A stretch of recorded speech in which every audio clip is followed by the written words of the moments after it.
ఈ రాష్ట్రాన్ని మళ్ళీ తిరిగి ట్రాక్ మీద పెట్టాలంటే చాలా నిబద్ధతతో ప్రణాళికాబద్ధంగా ముందు చూపుతో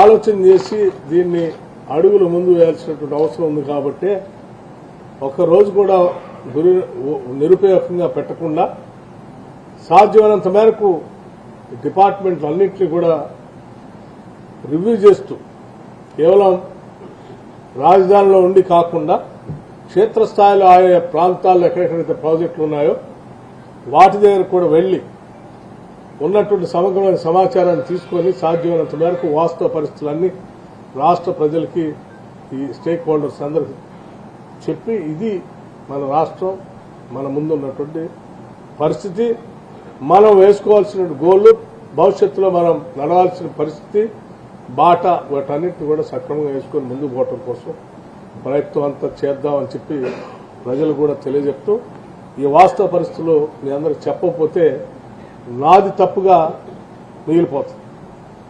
అందుకే నేను సాధ్యమైనంత వరకు ఈ అంకెలు ఇవన్నీ కూడా ఆన్ రికార్డ్ స్టాటిస్టిక్స్ నుంచి తీసుకునే ఈ గాలి కబుర్లు కాదు, రాజకీయ ఉపన్యాసాలు అంతకంటే కాదు.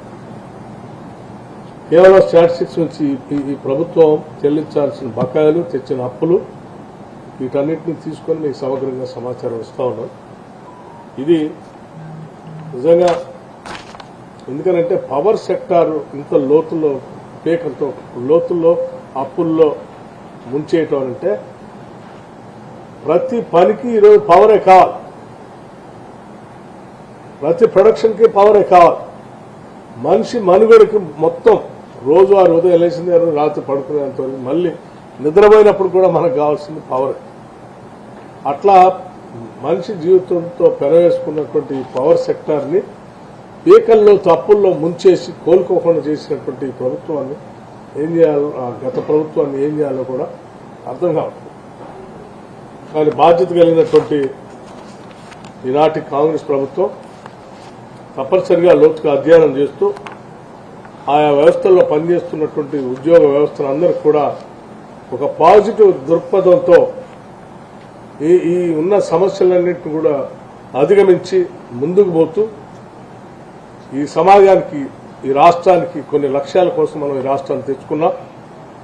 ఇక్కడ ఉన్నటువంటి సమాజానికి మంచి భవిష్యత్తు ఇవ్వడం కోసం ఈ రాష్ట్రాన్ని కోరి తెచ్చుకున్నాం. ఇక్కడ ఉన్నటువంటి నిరుద్యోగ యువతకి ఉద్యోగ అవకాశాలు కల్పించడానికి రాష్ట్రాన్ని తెచ్చుకున్నాం. ఇక్కడ ఉన్నటువంటి వనరుల్ని ఈ ప్రాంత ప్రజల అభివృద్ధి కోసం వాడుకొని ఒక మంచి రాష్ట్రంగా దీన్ని దేశంలో పోటీపడేట్టుగా తయారు చేసుకోవడం కోసం రాష్ట్రాన్ని తెచ్చుకున్నాం.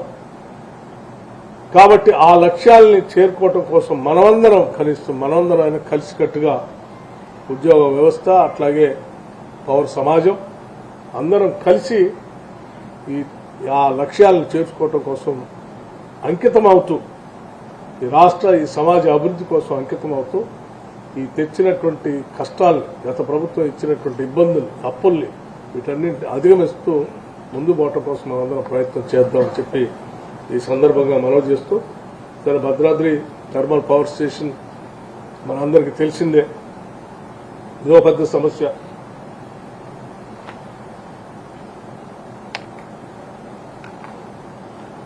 మనందరికీ తెలిసిన సమస్య.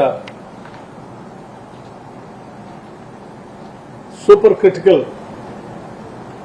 టెక్నాలజీని వాడుకుని సాధ్యమైనంత వరకు రా మెటీరియల్ మ్యాక్సిమం యూటిలైజేషన్ తెచ్చుకోవటం కాకుండా పర్యావరణానికి ఇబ్బంది లేకుండా ఉండేటట్టుగా ప్రపంచవ్యాప్తంగా ఉన్నటువంటి మేధావులు, పాలకులు, అభివృద్ధి చెందిన దేశాలన్నీ కూడా